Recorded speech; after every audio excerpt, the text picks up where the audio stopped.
Hey guys, welcome to a special episode of the B-Sides. Today we're doing it in video and we're doing a small debate between two friends of a long time between Duke and UNC. So let me first introduce you guys to Andy. Say hi, Andy. Hello, hello. Andy, who's the team you support? I'm a Virginia Tech Hokie, but I mean, I root for the Duke Blue Devils in regard to basketball. Okay, let's go. And on the other side, we have Mr. Jay. Jay, which team are you? UNC Chapel Hill, Carolina Tar Heels. Oh, let's go. All right. So today is going to be a friendly debate. I'm going to be less of an interviewer and more of a moderator this time. So we'll see how it goes and you make sure to let us know how you guys think about this format. Maybe we'll continue doing in the future. But to begin with, I just wanted to ask you guys just a fairly simple question, and which is just how you became a fan of either UNC or Duke and what's been your favorite memory. So let's start with Andy. I became a Duke fan like in the early to mid 90s. I mean, to be fair, yes, I am Northern Virginia born and raised, but like, I mean, what college am I supposed to cheer for, right? Like, I didn't go to college in fifth grade, right? So That's true. I was rooting for a team that was fairly successful at the time, but they were also a style of basketball that was fun to watch. So they were always on TV. So I was like, okay, yeah, hey, this Duke Blue Devils thing, you know, part rebellion against my parents, you know, like go Blue Devils, right? Oh, yeah. Also, Hey, like, this is a church podcast, Andy. Come on. yeah, you know, I was a big fan of Duke basketball just from elementary school on, just as a way of following college sports. But yeah, it was on TV. My favorite memory, man, there's so many. But I think my favorite is probably the Miracle Minute. Duke against Maryland, down by 10 with right about 1 minute to go. Duke down by 10, wins How do you come in back overtime. from 10 in a minute? It's called being good at basketball. I guess As simple so. as that. That doesn't Shout out even Chip, seem but realistic, honestly. That sounds like you made that Asterisk. up. I gotta look that up Asterisk. You know, it's All called right. being good at basketball. What other way is there to win? You're good at basketball. later. Yeah, that's true. You know, it's either good or lucky, right? So, all right, thanks, Andy. Jay, what about you? What's your how did you become a fan, and what's your favorite memory? So I actually grew up in North Carolina. Okay. I have a nexus to the state of North Carolina. A little bit. And growing up in the 90s, basketball is bigger than basketball. Like, it could be your neighbor, it could be your teacher, it could be anybody in the neighborhood. Everybody talked about basketball. It was always in the context of Chapel Hill, maybe NC State. No one growing up in Carolina ever talked about Duke because 85% of Duke students are out of state, right? So, I didn't know that. but I also knew, or I came to appreciate Carolina basketball in the mid 90s, probably like fourth or fifth grade is when I really embraced them. But it wasn't even just like a conscious decision. It was just a background cultural thing, right? So UNC It's what you do. is the default. And my favorite memory actually does involve this man right here and a couple of my friends, even though as soon as I met him in like 25 years ago, 25 years ago. 25 years ago, we were in 10th grade. So we're at least 25. Duke fan, UNC fan, and our other friend Chip is a Maryland fan. So we're all rivals. None of us went to these schools. But for my bachelor party, I think it was 2010 or 11. Something like that. Yeah, we went to the ACC tournament in Greensboro, North Carolina. And shout out to Andy, you know, for that trip, he actually put on a shirt that I bought him that said, Carolina is better than Duke. Wow. He took pictures with That's me. a good friend. That's a good friend. That's what I'm saying. So, I mean, later on this debate, we'll get into some of the points Okay, why you sounds shouldn't ever be a Duke fan. But, you know, the bigger context is, you know, we have a bond that's cuts deeper than that. Sure, So, sure. That's great. That's Shout out to great hear. Jesus Yeah. that brings us together. Yes, Enemies sir. are friends and brothers in the gospel. Awesome. Who won that tournament? Which tournament? Oh, the ACC tournament? Yeah, the one that We'll went get to. into it. We'll get into it. I'm All genuinely right. asking. So I don't know. another I don't remember. one more softball question, and then we'll get going. But I for the people especially who don't know college basketball, can you tell me a little bit about this rivalry? Why does it exist, and like where does it stem from? Either you can answer honestly. Absolutely. I think part of it is Duke and North Carolina, as kind of Jay mentioned, are two schools in North Carolina separated by about 8 miles. So, you know, they're just really close to one another in proximity as well as just basketball dominance. And so I think just from a college point, right, it was just like like it was kind of the prep boys of Duke versus the nitty gritty UNC, which is not true at all. But that was just the persona that was given off. But yeah, I think it stems from the fact that, again, they're 8 to 9 miles away from one another. And it's just obviously two basketball powerhouses. It's a rivalry, right? It's just like KCPC, CCPC. No. Edit that part out, man. No, it's nowhere near that. No, I would just add that, within college sports, especially men's basketball, there's what's known as like blue bloods. UCLA, Kansas, Kentucky. And then UConn. I would say, well, maybe UConn, but they are now Carolina and Duke, right? But of all those schools, Carolina and Duke are the only schools that are not only in the same state, they play in the same conference. Gotcha. And they'll, like, every time there's a Carolina Duke game, you'll see it on the graphics. The lifetime record is like almost exactly 50. Yeah, it's like almost really 50. It's like we won and lost like almost exact amount of times. Yeah. And historically, like ACC is a powerhouse, right? Yep. And the ACC, Carolina and Duke have won consistently. Yeah. Like not just modern times or old times. So it's just, I think it's bigger than college basketball. The only other rivalry that probably people might mention in the same breath is like Ohio State, Michigan in football, or like Yankees, Red Sox. But but like there's the elite of all sports, not just college basketball. I think just in general, like. But especially now, I mean, I think you could safely say Carolina Duke is the greatest rivalry in all of sports, not just basketball, not just college basketball. At least in American sports, there seems to be a consensus. Yeah, so that makes sense. That makes sense. Are there any traditions that kind of stem from this rivalry for either school, or is it mostly just like let's watch each other beat each other up kind of thing? I'm not sure in terms of like. Having not gone to these schools. Yeah, exactly. Having no connection actually to any of these schools. Having been to North Carolina maybe twice in my life, let alone. But really.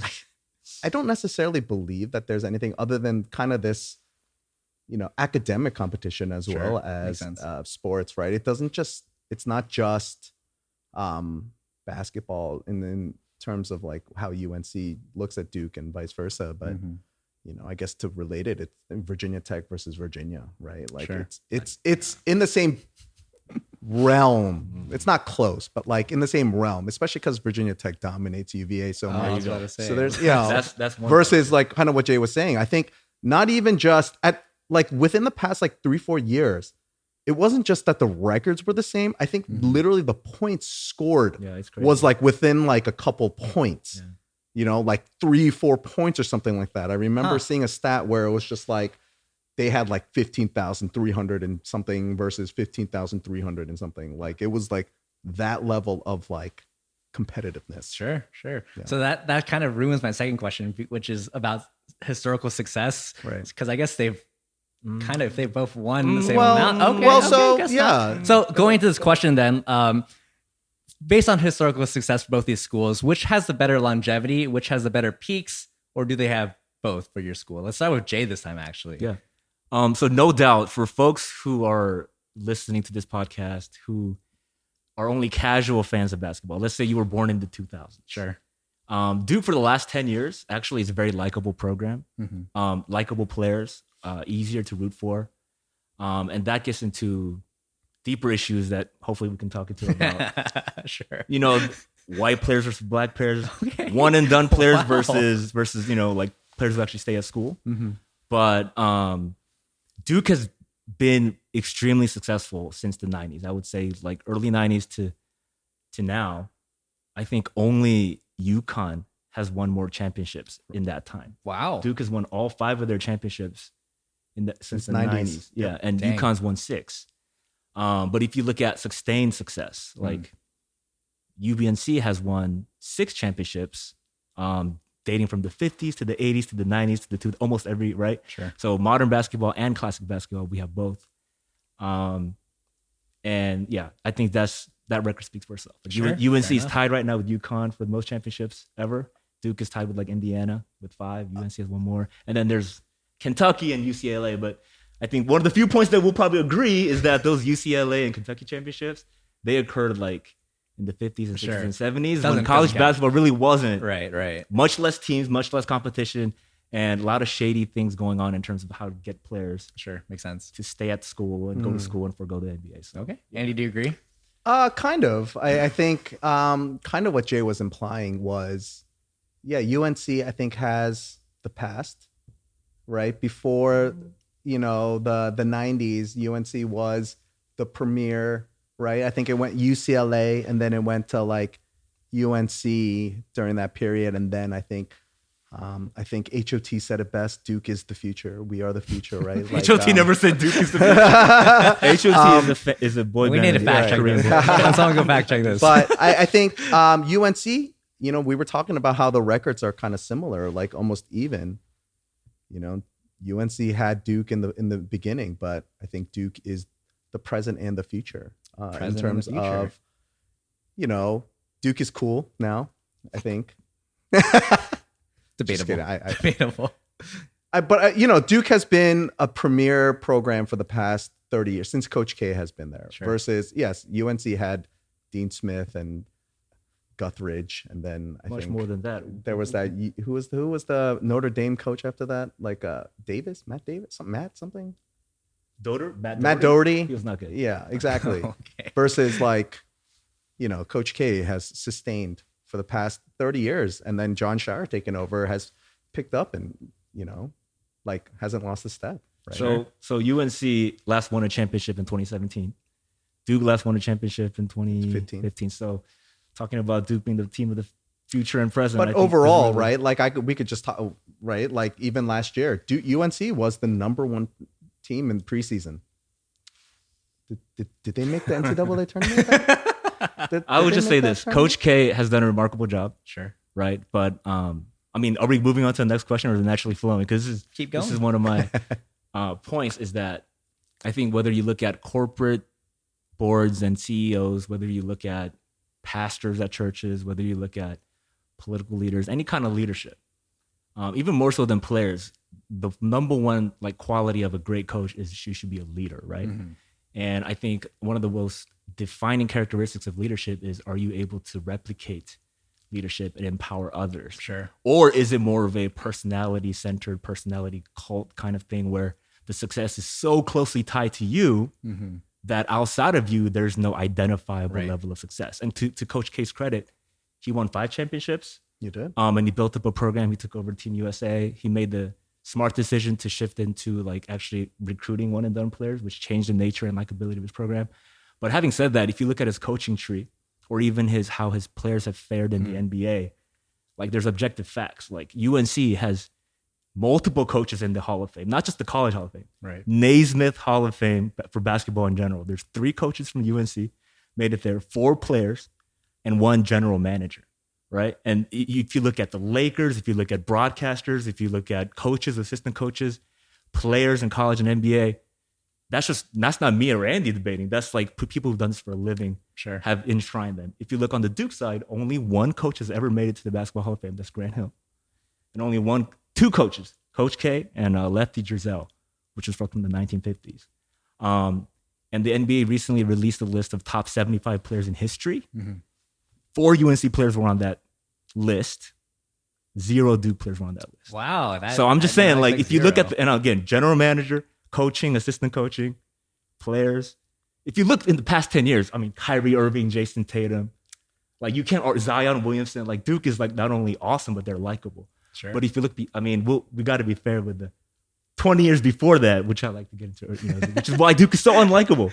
But after 2015, they've been very likable. Sure. You know, I mean, again, there's not necessarily much of a rebuttal, right? Like what Jay has facts, saying. I mean, they are technically facts. But technically, they are. At the end of the day, how does that help UNC, right? Like we were talking about how Bill Guthridge, a person right after Dean Smith, how did he help UNC? Nothing. Matt Doherty, nothing.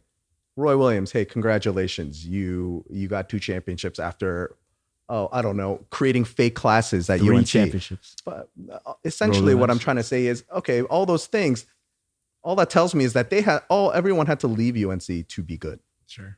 Versus John Shire, again, Sweet 16, his second year as a coach. 0 championships for John Hey, Shire. this is his second year coaching. I'm just saying. Yeah. Hey, No, Coach K has had Johnny Dawkins, Tommy Amaker, Quentin Snyder. They've all had like decent success, but outside of people like us who really follow basketball, nobody knows them. Yeah, I was about to say, Nobody knows made them. up those names. Now, for anybody who follows basketball, right? Yeah. Try these names: Larry Brown, Sure. who won several NBA championships as a coach and as a player, who coached Kansas, right? Another blue blood program that rivals UNC. Roy Williams, also, who Dean Smith released and empowered to coach other schools and have success. Because Dean Smith, all I'm hearing is saying, Kansas. No, he's empowered made people. these coaches. No, Mitch Kupchak, who won 7 NBA championships as an NBA GM for the Lakers. Anybody fans of like Kobe Bryant, Shaquille O'Neal, Magic Johnson, Mitch Kupchak is the GM that put all of them together.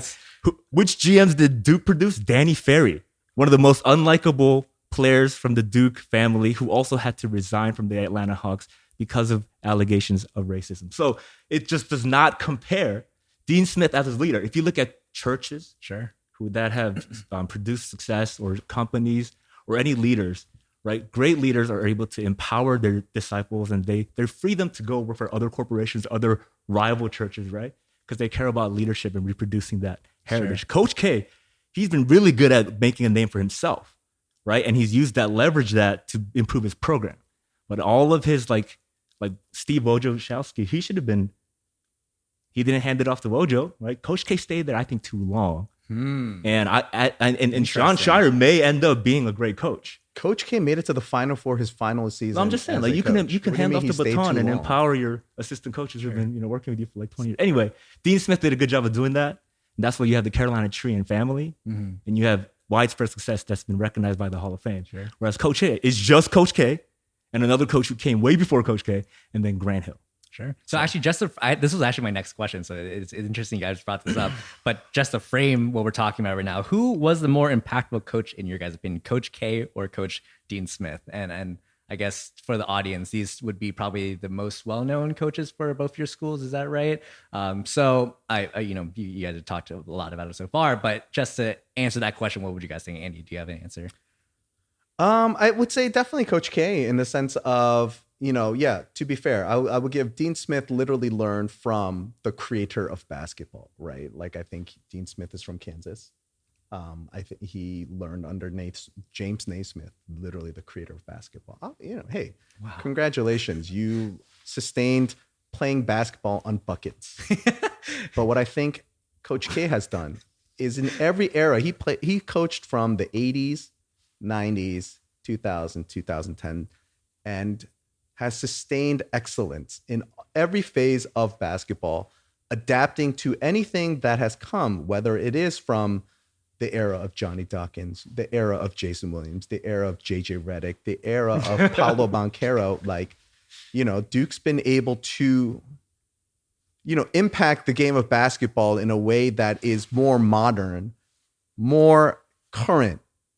I'll give it up. Yes, Dean Smith, congratulations. Your style of basketball was what they call the four corners, which was literally you park in four corners and pass the ball around until the score ends up being 4-2. Was it effective? I mean, I guess in a sense. Let me be clear. If you're just talking about X's and O's, like within the four lines of the court, like that kind of coaching, which is not what the primary job of a college head coach. But that, like, Coach K is like second to none. Like even when Coach K was still coaching and they were playing games against Roy Williams coach teams, Roy Williams would just focus on like athletic players and just run out at like track meets.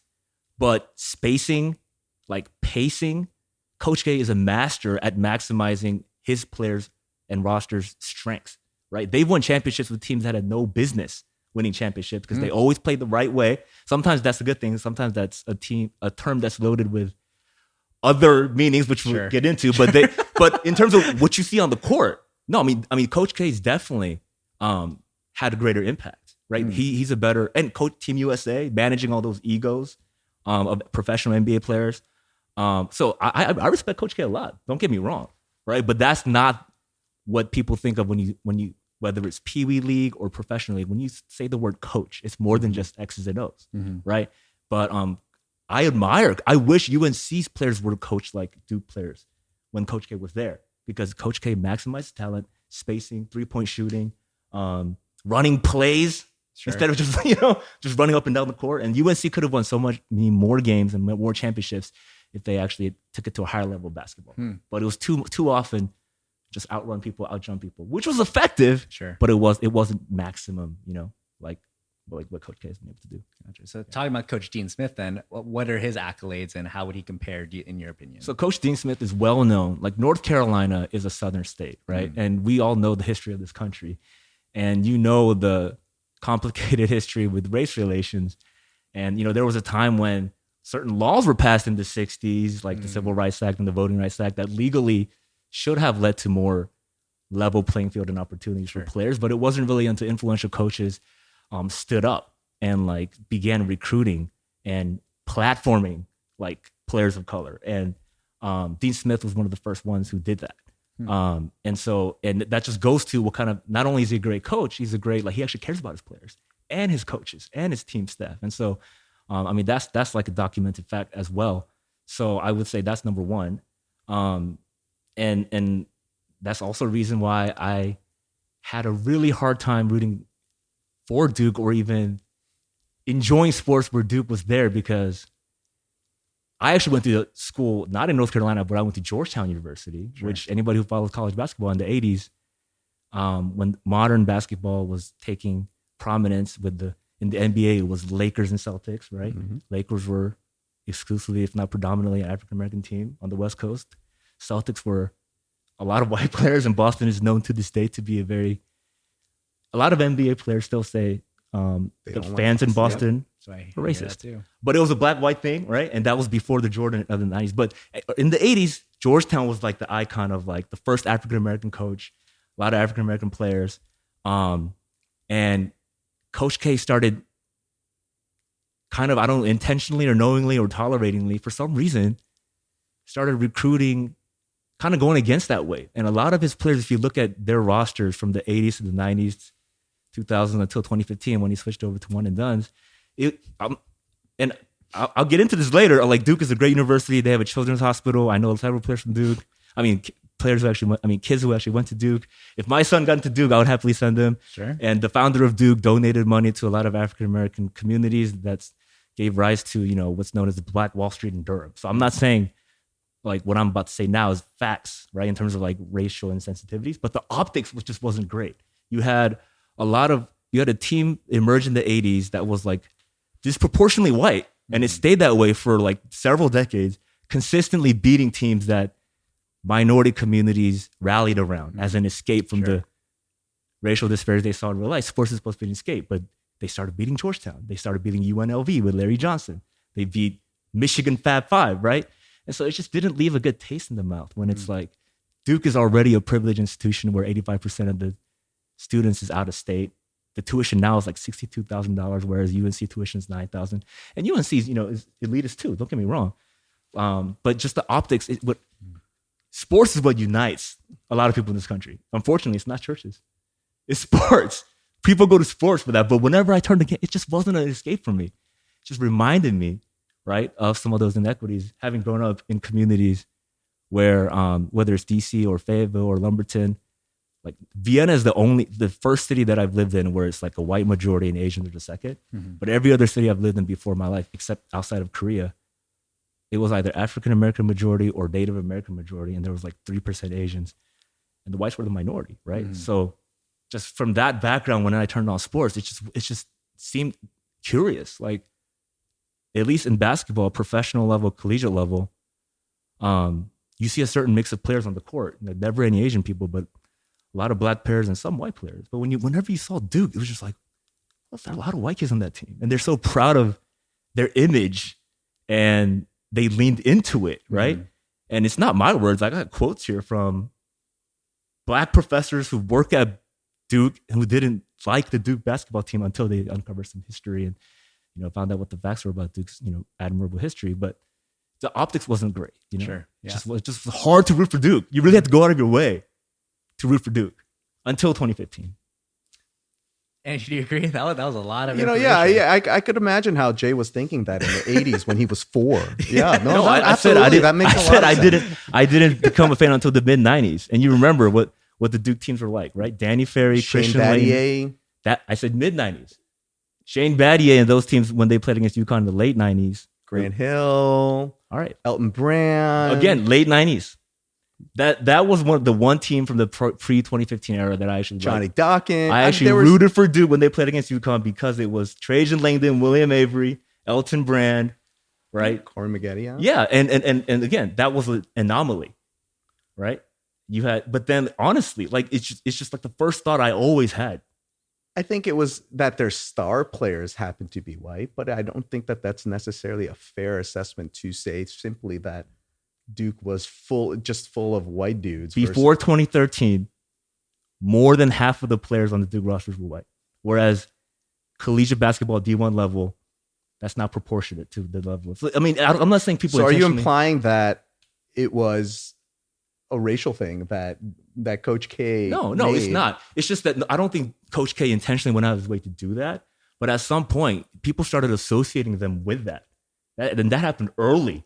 That happened early when they started being Georgetown, UNLV, Michigan Fab Five, right? And people started, other black players started accusing black players who played for Duke as Uncle Toms. It got really nasty, and it wasn't fair. It wasn't accurate. Right. But Duke, Coach K on down, they were aware of that branding issue, right? And they decided to lean into it, and they continued to recruit highly unlikable players who happen to be like Grayson Allen, JJ Redick, Kyle Singler, Josh McRoberts, Greg Paulus, John Shire. Like, it's just like no other school that I know that is at that level has that. And I'm not saying it's like intentional, but like they chose to lean into it, and it's just optically insensitive or obtuse, I would say at best. But then Coach K came around. He was like, wait a minute, this is not serving my university well. So once he started coaching Team USA, he started getting that street cred, for lack of a better word.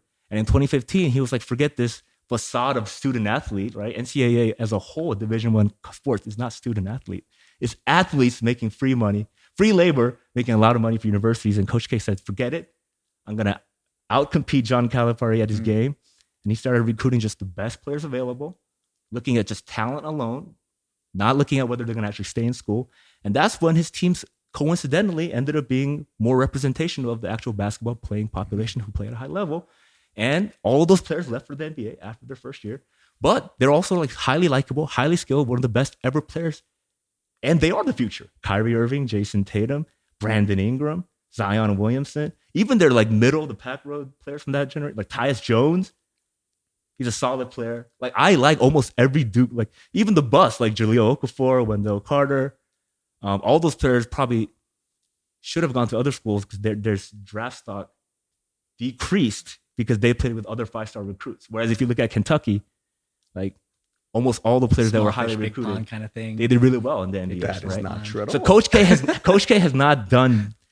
He's not the best like one and done coach either. You know what I mean? If you think about it, even if I believe that he is the best one and done coach, more so than Calipari. Yeah, absolutely. Can you define a one and done coach for the audience? A one and done is Kentucky coming versus into Duke. college. The NBA made that rule where, I think maybe about 2004, 2005, they made a rule where you had to be 1 year out of high school to be eligible to enter the draft or be 19 years old. Yes.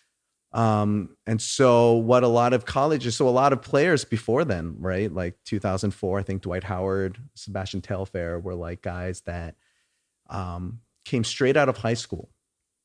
And they were the last class before, but used to come straight out of high school, go.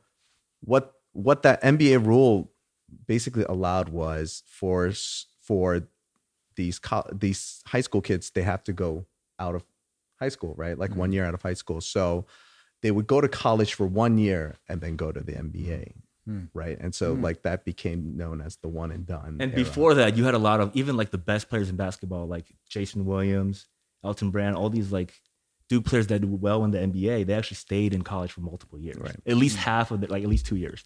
Michael Jordan, like James Worthy, like these superstars, Allen Iverson, right? Yep. They could have gone straight probably from high school. But after that rule was implemented, it wasn't like a facade anymore. It was just like a token year at any school and just to go straight to the NBA. So the highly sought after five-star recruits in high school said, what school will give me the best chance to get on a lot of nationally televised games, right? Give me enough playing time at my position without another five-star recruit competing with my playing time.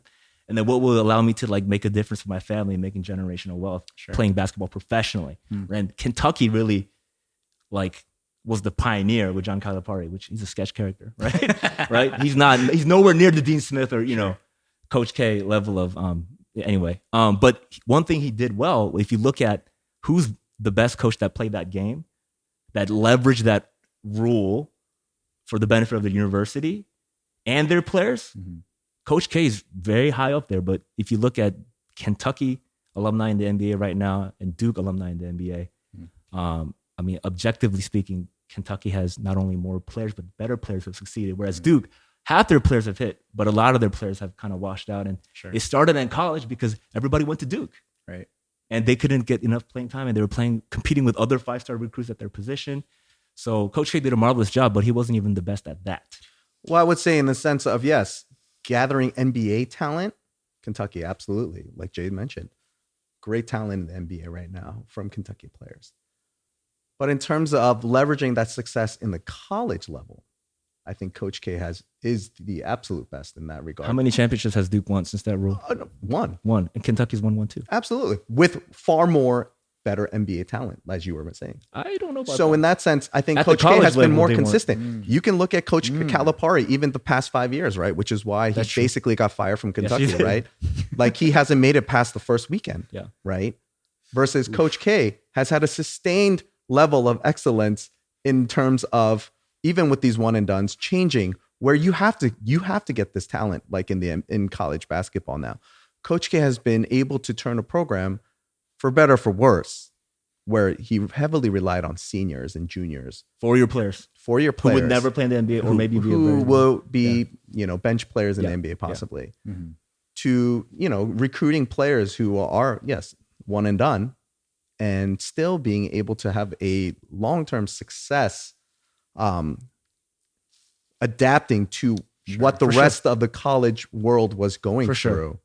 I would say Coach K has done a much better job than John. If anything, John Calipari has. I would agree. Yeah. John Calipari has probably done the least with the most. Versus Coach K, you could say he's done well with having great players. Yeah, and the significance for the purpose of this discussion is that used to be the biggest point that was used against UNC before 2015, right? UNC did not recruit one and done players, but a lot of players who would have fit that demographic considered going to UNC, and a lot of our players were known as players who relied on athleticism, that were just recruited just to run up and down the court, knowing that they'll go to the NBA. Whereas Duke, we have student athletes, right? They have high GPAs. Right, they're scholar athletes, and they're actually true college students. So, being a fan of this game for so long, following these two schools, it's been interesting to note how certain arguments were used to undermine the very same thing that Coach K is doing now and been the best at, according to Duke and according to Andy. I would say he's been the second best. UNC was accused of doing that thing, but it was viewed in a negative light. Right. So I'm just saying, like, the discussion has changed and the standards have changed. Right. Actually, now that you mentioned, is there a certain type of basketball that UNC and Duke play individually as schools, or has that evolved during the years? What are they known for as schools in their conference?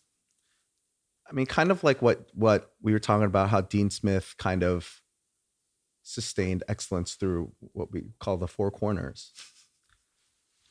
Coach K, at least in the collegiate level, as well as through the USA basketball, kind of made positionless basketball more mainstream. I think there were very few colleges that were like, I think Villanova was known for their 4 guards and 1 big man. But what Coach K did was, hey, like, whoever gets the ball can bring it up. There's no set, like, shooting guard, small forward, power forward. It's just, hey, play basketball, play it well, flow, be adaptive, be, good at more than simply just one role. Like a power forward, like, has a specific role. Coach K got rid of that and just recruited players who can play basketball. And I think that accelerate, and that's part of why, and because also, like, that's what the NBA is turning into now. You're seeing that now. He was able to adapt to that and bring a style of basketball that was successful collegiately, but also helped you prepare for the NBA. Yeah. No doubt. I mean, in terms of maximizing on-court talent, like, Coach K was very good, better than any UNC coach. And I just like the way they play on the court. Sure. And also from the stories that I read about, from former Duke players about how Coach K was like a fiery competitor, right? I love that. Like competition is great. I love that he wanted to win, right? So like in that lane, I mean, I have all the respect in the world for Coach K, but I judge it from a broader perspective. Sure. Right? So, yeah, makes sense. Makes sense. Well, I think we exhausted that topic to death. Although I'm sure we could go into it for years on. Are you going to ask about, now that you've asked about coaching, can you ask about best players? Oh, that was my next question. Okay, so my next question was, which college has produced the best NBA players? And from what it seems like they're talking about, with Duke being the more, I guess they use the most out of everyone they have. Seems like I would guess that UNC. Since I've deferred to Andy on a lot of these topics, can I get the opening argument here? So this is a broader question about college sports, right? And is it a chicken or egg question? Sure. Right? How much do colleges actually contribute to the development of these players once they get there versus these players were great to begin with, and so they self-select Kentucky or Duke or back in the day Carolina as the gateway to the NBA, right? Sure. And especially in the one and done era, I don't think anyone can argue, whether it's Kentucky or Duke or Carolina or any of these schools, that these players develop in college, right? These players, one of them players, they don't even stay a full year. It's like maybe the basketball season and maybe training camp. It's probably like 8 months on campus. And they already come with like professional trainers. They play AAU, right? And you can tell because a lot of these players who graduated from Duke or Kentucky, when they get into the NBA, they have a lot of bad habits, right? So you can't blame that on Duke either. Like Zion Williamson should be taking care of his weight. Yeah. Kyrie has had a lot of off the court, whatever, right? But so I don't think you can really say, these schools really contributed to the players' quality from like the one and done perspective. You really have to go back to before the one and done era, right? Where players actually spent enough time in the program to actually learn and be affected by the coaches, by the players, right? But to keep it short, even people who don't know basketball, right? You might have heard about Coach K, and you might think there's an arguable debate about who's the best college coach ever, sure, or the best coach ever, right? You might think Coach K, you might think Wooden, you might think Dean Smith, Bobby Knight, you might think Bill Belichick, if you just talk about sports in general, right? But if you talk about the best basketball player ever, maybe the best athlete ever, right? There's much LeBron more. James didn't go to college. Consensus. But who is the standard that LeBron is always compared against? By the way. Who is the standard that LeBron is always compared against? Magic Johnson? We all know, right? I mean, Andy Kim himself has worn like clothes, shorts, shoes, hats, jerseys bearing this man's image, right? And I'm not even the biggest Michael Jordan fan. I actually was not a Jordan fan in the 90s. Really? But there is but that's a fact, right? Jordan is the GOAT player. Sure. And he is the standard, right? Coach K is probably arguably the greatest coach in NBA or NCAA history, but there's more room to argue there. When it comes to the best player, Jordan is best ever, and there's a greater level of consensus around that. I would actually probably say LeBron's, I don't know. There's an argument you can be made. 1A, 1B? But let's also look at, forget Jordan. That's too easy, right? You can't just rely on Coach K or one person to make a program. My whole thing is look at NBA players who succeeded and won championships. Sure. Not just the star players, which you could argue Vince Carter, Antoine Jamison, Rasheed Wallace, all these players. Look at the championship teams and how many NBA players from Duke or Carolina have actually contributed to winning. For Duke, let me give credit to Shane Battier. He's won 2 championships. He won that with LeBron James, Dwayne Wade, and Chris Bosh, the Miami Heatles, right? So, but outside of Shane Battier, I'm not missing anybody who's won like championships as an NBA player and like meaningfully contributed as a Duke alumnus. No, not yet. All right, so let me run down the list of UNC. All right, yes. Danny Green, who's won championships with 3 separate teams: San Antonio Spurs, Toronto Raptors, and the Los Angeles Lakers. Right, James Worthy, who's one of the Carolina alumni who made the Hall of Fame with the Showtime Lakers. He was the 3rd best player next to Kareem and Magic. Rick Fox, people don't know, who won a lot of championships with the Shaq and Kobe. There's usually a UNC player, right? Not to mention the coach and the GM, right? So I'm just saying, like, if you talk about sustainable careers where people make money and achieve a level of success, like Carolina has that. But if it comes to star power, like now, like Duke and Kentucky take the cake. Sure. Yeah. Fair enough. No. Right. And to be fair, I think that that's probably more relevant to But again, is that because of our Duke? era, right? Like Or is that UNC's because they could have gone to Kentucky? Any other schools? Kyrie Irving would have been a star no matter what school he went to. No, fair enough. Jason But Tatum, the same Kyrie thing. Irving didn't. He wasn't a consensus number one pick when he came. If anything, I think it was a guy named Harrison Barnes. What happened to that guy? Oh, thank you. Harrison Barnes, another UNC alum who won a championship with the Golden State Warriors. Yeah, a guy who came in as the next Michael Jordan and had to stay for 2 years because he just was not good. Nobody outside of you is aware of that, right? I'm just saying. You're adding to my argument, right? Meaningful players who are making a living, long career in the NBA, winning championships and contributing as a starter on the Golden State were Steph Curry, Klay Thompson, Andre Iguodala, Draymond Green, and Harrison Barnes was known as the death lineup, right? The only reason why Harrison Barnes is forgotten is, you know who took Harrison Barnes' spot? Kevin Durant, all right? So Harrison Barnes filled in Kevin Durant's spot, and he was the first team of the Warriors who won the championship, right? That's a UNC product right there. So there's too many I forget to mention, right?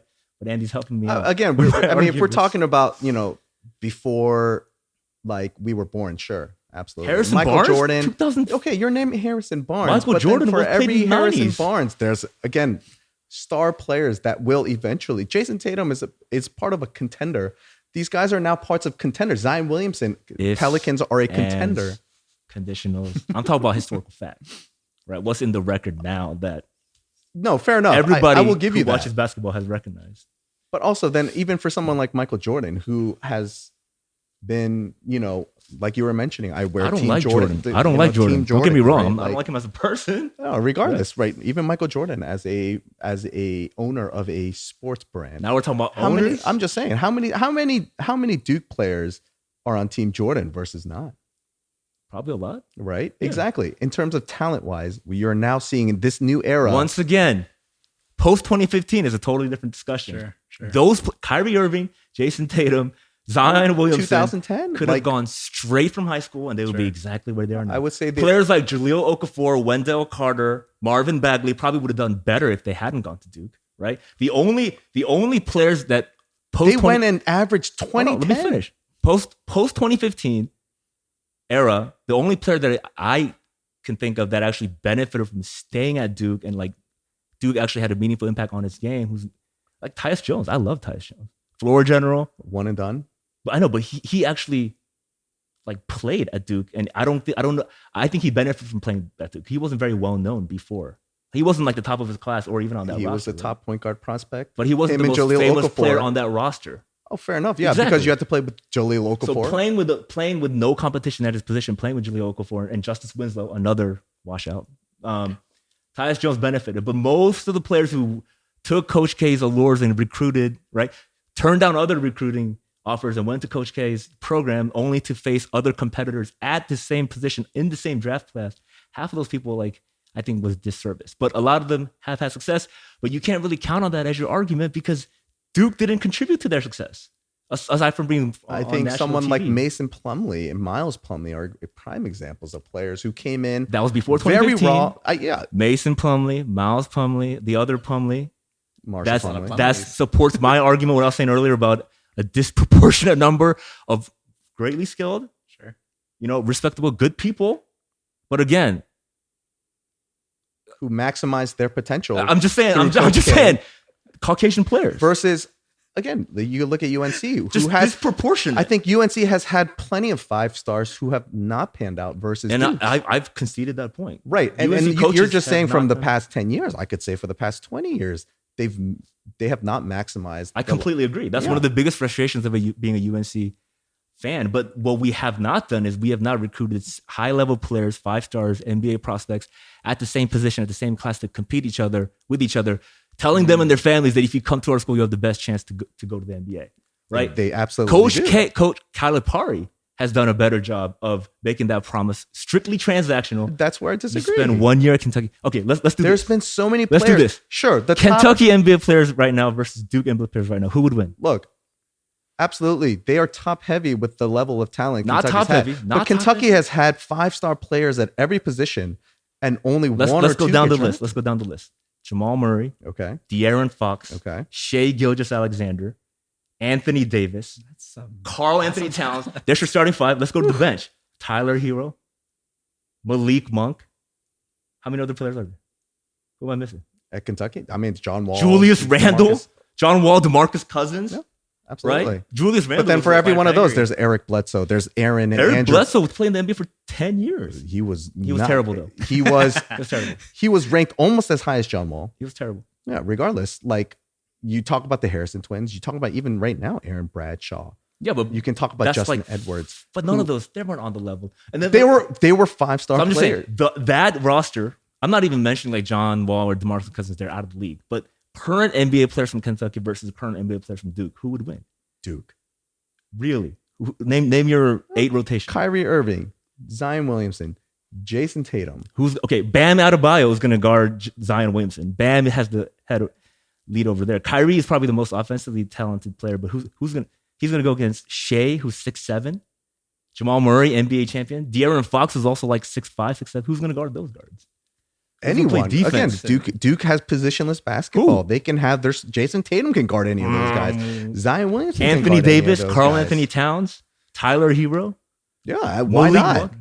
If Coach K is coaching, I have no doubt in my mind. Coach. I'm just saying, Kentucky. Most objective third-party observers would probably take Kentucky's roster over Duke's because Zion's not reliable. Kyrie, when he's on the court, he's probably the best ever, like most skilled player ever, one of my favorite players, right? But he's like available and then not available. Jason Tatum is probably your best prospect, right? But this year, at least in the NBA, Shea probably has a stronger case for MVP than Jason Tatum, right? I'll give him that. Yeah, De'Aaron sure. Fox and multiple championships. Jamal Murray's won the championship. Anthony Davis. But again, won the this championship. goes Bam into Adebayo. this goes into the conversation of sure, where Calipari gets, it's a spray and pray for him essentially because he gets like. My point is not that Calipari is better than Krzyzewski. My point is, I understand that. Kentucky players and Duke players who are in the NBA who are one and done, they would have succeeded whether they went to Duke or Kentucky or USC or UCLA, any Division I high-profile program. They would have had the exact same level. I of would success. argue that there's more Duke did 5 not stars do anything who maximized their potential at Duke than Kentucky. None of those. It's my argument. None of those players won a championship at Duke, right? Who? All the NBA players that I just mentioned. Who did you mention? I don't remember. All the top NBA players. Jason Tatum did not win a championship. Sure. Kyrie Irving did not win a championship. Yeah. Zion Williamson did not win a championship. The only team that won a championship was the 2015 team. Okay, then Jaleel you can say that, Okafor, but like, yeah, But Kentucky's 2012 team Davis, won. Yeah, yes. they won a championship. right. So they had success at the college level. I'm just saying, you can't count on these modern players as the credit to Duke because they technically went to Duke, but they stayed there for like 4, 5, 6 months, and Duke didn't do much. I would say Duke benefited more from these players by continually raising the profile of this program and buying more credibility I from mean, that's the why they go to Duke. non-white community to say we can actually root for Duke, right? And because they're like cool now. No, I can read you articles from black journalists, black professors, and black NBA players saying this. 2019, it became more acceptable, and now apparently, the population level, the popularity level that Duke enjoys is higher among the black community than the general American community as of like 2019 or so. And that's directly a result of seeing more black players on the team, which I think is common sense, right? But you can't say those players benefited. Duke benefited much more from those players being on campus than them being on. And that's not the way it should be. Sure. That's not the way it should be, right? Because these players don't even get paid, right? Duke makes a lot of money. UNC makes a lot of money. Colleges make a lot of money off of these players, right? And so, I mean, that's just, you cannot say Duke contributed to their success more than the other way around. So, I mean, I don't think you can really count on one Grayson of them. Allen. Well, before people think this is a Kentucky versus Duke debate, can you guys just name me 5 players in Duke and UNC who are in the NBA right now who people might Maybe be right now. That's Okay, cherry picking it. Go ahead. I mean, it is right. Yeah, All right, but people, if you're still watching that's TV, Duke. That's obviously Duke. sure. Right. I mean, I think we named Kyrie Irving. We named Jason Tatum, Zion Williamson. Brandon Ingram. There's Brandon Ingram. There's who else is in the NBA right now? Derek Lively, Mark Williams. I like Lively. Yeah, I love those guys. I mean, they're like, I think I want to say though, I think part of it is it's fun watching Duke play now, but I do miss those 3 to 4 year players. I miss Quinn Cook. Sure. Like being He was in the first of NBA. that one and done right? team. No, well, yeah, but he was a senior at the time. Yeah. Right. And so, like, I remember that Duke team. I love that 2015 team. I think Quinn Cook is one of my favorite Duke players of all time. Right. Like, and it's unfortunate that he's been up and down in the NBA. He won a but- championship with the Lakers. Right? contributing player. Yeah, he was. for Contributing player. maybe the Warriors as well. I think so. Yeah, I don't know if he won with them though. I think he might have. He might have. Yeah, but yeah, I mean, And so, and UNC doesn't have that many right now. No, our players, we have Cole Anthony, Okay. Kobe White. We have a lot of like Cam Johnson, like not quite all-stars, but like Sure. serviceable players. I think Kobe White might be most improved player of the year. Undersized guards who outplay their roles. He was a 5-star. Don't Nasir Little, Portland Trail another 5-star player. Anyway, okay, yeah. I mean, if you look at present day right now, it's cherry picking, but there's no competition Sure. between Yeah. Duke and UNC. Yeah. Fair enough. But if you look historically, right, I just mentioned names. And Vince Carter, Antoine Jameson, Rasheed Wallace, Jerry Stackhouse, James Worthy, Sam Perkins, right? People who watch basketball who weren't born now would understand. 20 years ago. Yeah, Yeah, I'm just saying. absolutely. Fair enough. You know what? I think we're gonna have to start to wrap up because this has been great, but you guys can talk for a couple of hours after this. But second to last question, which would be, who do you think has a better future, and who's gonna come out on top next year? Oh, I mean, come on. Like Duke's future, I think, again, as they've adapted to the NIL and all these things that are honestly, I think, ruining college basketball. No. I think the NIL is I didn't want to horrible. get into that, but I don't think we have time today. But I think Duke has adapted better. I think, and Duke is better set up for the future. There's a man named Cooper Flagg coming in next year that's supposed to be From this great state of Maine, the main the event. whitest state.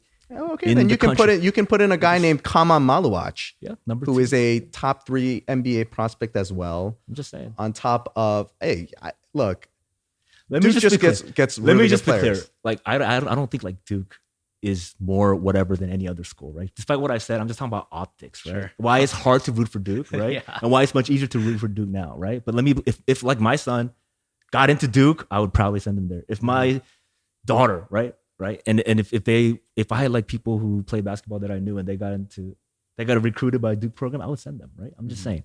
I know people from Duke that I love and respect. I don't want people to get the wrong idea. But you asked me like, why is it hard for me and why is it hard for most people who didn't go to Duke? If you went to Duke, more power to you, man, right? But if you don't have a connection to Duke, right, you're definitely out of state.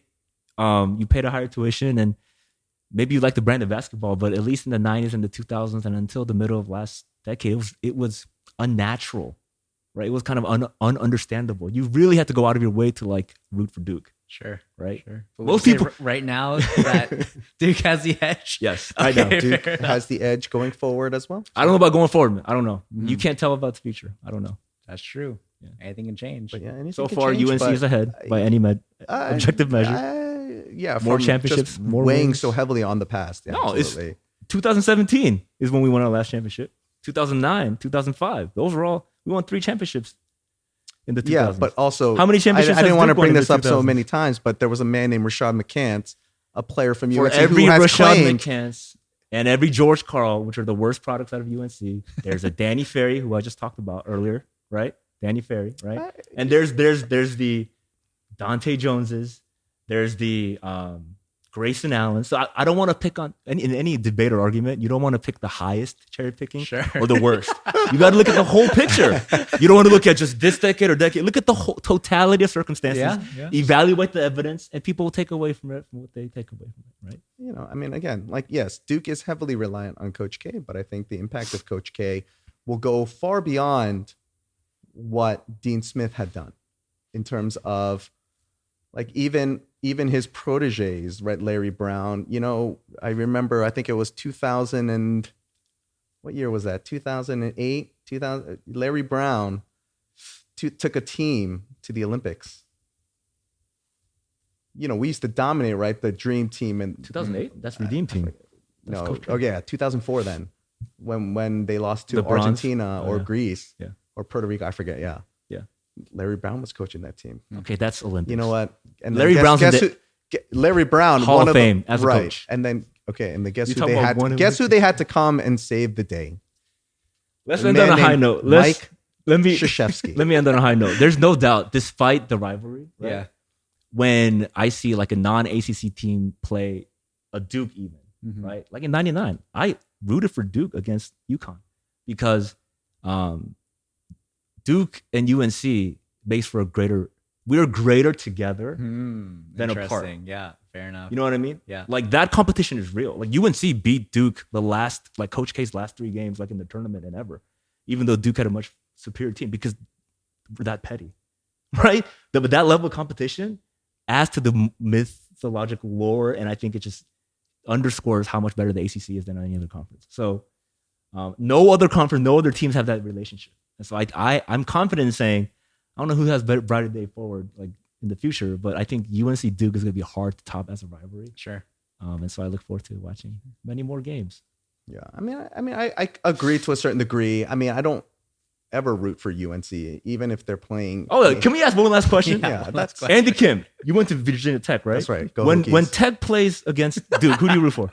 I root for a good game. Okay. I root that everyone has a good time. I went to Georgetown. Yeah. And when UNC played Georgetown in the Elite Eight, I wore Carolina blue on the campus of Georgetown. Wow. And I rooted for Georgetown. But this man, I rooted for Carolina. Look, this And man is when he Duke- picks and chooses when to be a hardcore UNC guy. I was a UNC fan in 2001. Yeah, you when were I a was UNC third fan, wheeling- quote unquote, No, I was in the third sense wheeling. of I was with you and a sister that would remain unnamed. All right, it was the worst man. case of UNC history. It was with Coach Matt Doherty. We were like less than 500, and that was the heyday of Duke basketball. So it was the easiest time for you to root for Duke, make fun of UNC. I remained a UNC fan, and you gave me the hardest time. We were playing video games at somebody's house, and you were just bandwagoning. But you know what? Now I understand. Now I understand. No, even then I was probably a UNC fan. When we were below 500, Coach Matt Doherty, you guys had won like 2 championships or whatever, and you were just like pummeling. You guys were crushing this us. man is a guy Now who I like understand. when we're like, oh yeah, Duke Now won. I It's like, understand. hey, congratulations. And then when UNC wins, it's like in your face, as if like When have I said that in your face? that's every time we talk about Duke UNC, it's just like you don't care if Duke or UNC loses, but when UNC wins, all of a sudden you are this UNC fan that's What? like, I rocked the UNC jersey when Duke was undefeated #1 and Georgetown beat them. There's a picture of me at the Georgetown That's what I'm gym saying. representing UNC An when idea UNC of was UNC bad and Georgetown was good. been bad. You don't even root for Duke when they play your alma mater. When they play my alma mater, I don't UNC. root for anyone. I root for UNC. those good or games don't bad. exist. Good And or I'm bad. proud to say that. Fake games. Yeah. Not a Yeah, Duke yeah, fan. Duke attracts bandwagoner fans unless you went to Duke. Hey, look, like I said, I may have been a bandwagon. Thank you. At one point. in 95, it's Sure. it's like 20 years later, 30 years later. It's like, why? I mean, wait, like, Everyone starts. how as a can you say bandwagon you're fan, still right? a bandwagon? How can you consider that it's still a bandwagon fan? Like, I care more about Duke basketball than a lot of things in my life. whether healthy or not, right? Right? Well, thanks for that, guys. And I just have one. I made this question thinking you guys would be a lot more at each other's throats, but without repeating all good. anything the other person has said today, what is one compliment you guys would like to give to the other team? Just to get this air of camaraderie in here to end the day. Well, let's start with Jay for this one. I feel like I've already given a lot of credit. You did. He really has. That's That's what he always does. That's what I'm saying. Repeating. He's always just like, hey, like, Duke. No, I did try well, to like, be objective. Yeah. And Duke, No, Duke is- I like that. That was Duke very is impressive. an objective assessment of the facts leads me to like UNC much more. But I'm just saying, okay. Duke has a lot of great. I mean, Coach K is undisputable what he's done, and I like the way that Duke plays basketball, and I especially like Duke after 2015. But before then, it was very hard for me. Sports was not an escape for me when I watched Duke. It reminded me of all the things why people, I'm just saying. All right. The optics was not good. I don't know if that was a backhanded compliment or what, but there's that. And Andy? There is absolutely nothing good to say about UNC, Wow, that's right? Like, that's pretty I impressive. think they're just Irredeemable, huh? No, he's just playing this role. there's not what he believes. there's just nothing to root for. Them. What is there to? I think Tyler Hansborough is up there with Christian Laettner and JJ Redick as like. Nobody would agree with you. outside of- I need to start putting like graphics of who these players are because half the people watching be like, Nobody knows who Tyler Who are Hansbrough these is. people? People know Exactly. who Christian Laettner is. Exactly. People That's know who the power JJ of Redick Duke. is. Exactly. People know. That's the power of Duke. Just go Google Grayson Allen. All right, he's not even the most unlikable. Yeah, the 3-point percentage leader in the NBA right he's now. like 0 for 20 in the past 3 games. But Regardless, watch Dirty he's Plays, still one Grayson of the Allen. best 3-point shooters in the NBA. Grayson Allen is known for dirty plays, like college and NBA. Is that a He fact or plays not? hard. Okay. He plays hard. so you Some can't think players of, who have to get by in the NBA have to play scrappy. Scrappy is not the right word for hitting people in the. That's what Draymond Green entitled. type. That's what Draymond Green entitled people. basketball fans like to say. So there's really nothing you can say good about UNC, Andy. Come on, Jay's been doing. You don't all like day. our colors? No. Give us solid that. colors. The sky is Carolina blue.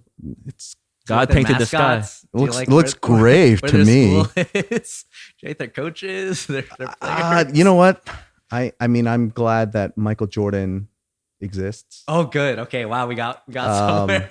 That was very tangentially related, but I think I'm glad that I get to wear his shoes. Thank you. oh, good. He also wore Vince Carter jerseys, Vince Carter Nike. That short was a shoes. gift. I just wore it because I What about had the to be a shots? good friend. What about the basketball I think shoes? Vince Carter Did you- is did you or did is you one not of the buy- most scummiest players in the NBA. Look what he did to the Raptors. He's in the Hall of Fame. Yeah, because he played for like 50 years. LeBron James. This is the man only, peaked after his LeBron third year in the James is NBA. the only player who's averaged more points after age 40 than Vince Carter. Again, there's not many players that have played this long. That should be a compliment. That just means, Anyways, yo, have better things to do in your life. Did you are purchase- 40 and playing Did basketball. you purchase Vince Carter's shoes, or was that a gift? That was a gift. And the Vince Carter jersey. And the jersey. how many pairs of Jordans? But do you have? rocked them. Too many. Too many. Thank you. Right. Enough to give them that compliment of thank you for Michael Jordan. Although Makes I good feel like if he shoes. went to Duke, it'd be like we'd be talking about LeBron wouldn't If- even be in a conversation. I think if- Jordan's development at Duke If it would was have made little- him. If I had $1 million right now, Yeah. Well, thanks for sharing, guys. You know, this was a great time. I really had no idea what to expect, but I really enjoyed talking to you guys, and I really enjoyed not being able to understand half of the players you guys were talking about. But hey, you know what? It's really cool seeing you guys have this long history over, you said, decades of knowing each other, right? we've been doing this since And- high school. Yeah, 25 years. yeah. So, you know, I'd love to have you guys back on here, just one-on-one, have that interview, but we'll do it some other time. So thanks everyone for watching this special debate video B-sides episode, and let us know if you like it. We'll try to do some more, and yeah, see you guys later. Thanks for having us. Go Hokies.